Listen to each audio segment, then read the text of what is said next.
ममयो निर्महद्ब्रह्म तस्मिन् गर्भं दधाम्यहम् सम्भवः सर्वभूतानां ततो भवति भारत सर्वयोनिषु कौन्तेय मूर्तयः सम्भवन्ति याः तासां ब्रह्म महद्योनिः ಅಹಂ ಬೀಜಪ್ರದಃ ಪಿತಾ.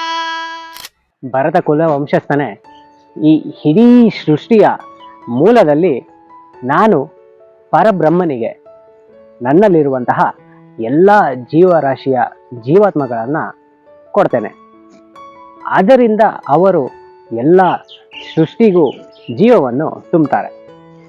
ಕೌಂತೆಯ ಸೃಷ್ಟಿಯ ಮೂಲದಿಂದ ಯಾವುದೇ ರೀತಿಯಾದಂತಹ ಜೀವರಾಶಿ ಆಗಲಿ, ಅದು ಯಾವುದೇ ರೂಪದಲ್ಲಿರಲಿ ಅಥವಾ ಯಾವುದೇ ಆಕಾರದಲ್ಲಿರಲಿ, ಎಲ್ಲ ಜೀವರಾಶಿಗೂ ತಂದೆಯಾಗಿ ನಾನು ಅದಕ್ಕೆ ಹುಟ್ಟುವ ಗುಣವನ್ನು ಕೊಡ್ತೇನೆ. ಹೇಗಂದರೆ ಒಂದು ಬೃಹತ್ತಾದ ಮರಕ್ಕೆ ಬೀಜವನ್ನು ಕೊಟ್ಟಂತೆ ಅಂತ ಇಲ್ಲಿ ಭಗವಂತ ಹೇಳ್ತಾರೆ.